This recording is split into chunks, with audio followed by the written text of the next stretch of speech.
цветами. Куда мы его расположим? Мы его расположим вот здесь. Правильно выставить свет и выстроить композицию в кадре. Искусство фотографий для этих ребят вполне простая и понятная вещь. Несмотря на юный возраст, они легко управляются с камерой, настраивают нужные параметры, делают красивые кадры, а после обрабатывают фотографии на компьютере. Медиастудия – центр притяжения для учащихся Аланской гимназии. Фотографируем мы здесь, учимся в фотошопе, учимся в настройках фотоаппарата. Я уже научился в фотошопе работать, рисовать, делать градиент.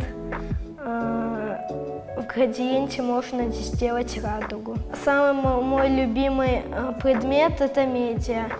Я его люблю, потому что тут весело и классно. Заниматься в медиастудии ребята начинают с 3 класса. От искусства фотографии постепенно переходят к видеосъемке и монтажу. А еще здесь они могут попробовать себя и в качестве корреспондентов. К каждому празднику в гимназии ребята сами снимают и монтируют поздравительные видеоролики. Со старшими классами мы уже снимаем видео, изучили статичную съемку, работаем с динамичной съемкой, снимаем со стабилизатором. Мы уже начинаем работать в Premiere Pro, учимся уже лепить друг с другом кадры в видео. Фотошоп мы изучили еще в 5 классе. Детям очень интересно, они идут в ногу со временем, как современные дети с рождения, можно сказать, привязанные к этому оборудованию, к этой технике. Они в ней очень хорошо разбираются, быстро схватывают. В студии изобразительного искусства гимназии царит творческая атмосфера. Дети увлеченно работают над эскизами. Свои первые рисунки выполняют в карандаше. Когда уже уверенно справляются с этой техникой, переходят к работе с красками. Диане Слановой кружок помог определиться. В будущем она точно будет художницей. Хожу уже 2 года на этот кружок. Мне лучше всего удается рисовать природу. Я бы хотела, может быть, в будущем стать художницей, рисовать разные картины, чтобы людям это нравилось.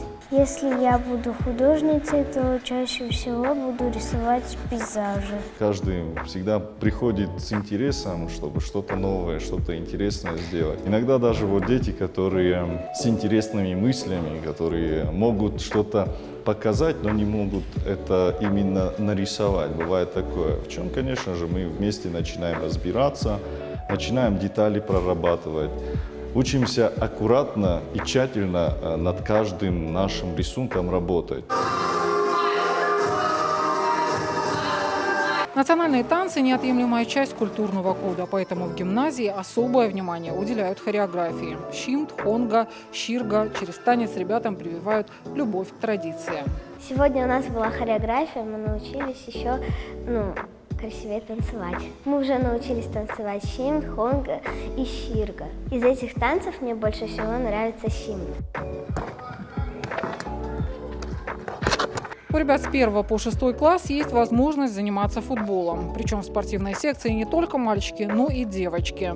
На базе Аланской гимназии работает 16 кружков самой разной направленности. Театральная, музыкальная и литературная студии, робототехника, информатика, шахматы, карате. При этом в начальной школе дети могут менять дисциплины, попробовать себя в разных направлениях, что помогает им раскрыть свои таланты. Для нас это тоже определенный лакмус, то есть мы даем себя попробовать во многих дисциплинах, но в конечном итоге выбор оказывается более осознанным и для родителей, и для детей самих, потому что, вы знаете, наверное, для вас тоже не секрет, что очень часто кружки дополнительного образования выбирают не дети, а родители. И очень часто это становится ошибочным. То есть прислушиваться к детям, присматриваться к их навыкам – это очень полезное дело и дает, конечно, свой эффект. Одной из приоритетных задач обучения здесь в Аланской гимназии была как раз-таки глубокая интеграция дополнительного образования с основным учебным процессом, потому как дополнительное образование дает возможность многим детям раскрыться в том ракурсе, в котором, возможно, в учебном процессе мы не видим их детально. Работают с детьми квалифицированные педагоги дополнительного образования. Кружки в Аланской гимназии ведут на 2 языках – русском и осетинском, а информатику и вовсе преподают исключительно на осетинском языке. Алина Хасцаева, Давид Костанов, Вадим Панченко, 15 регион.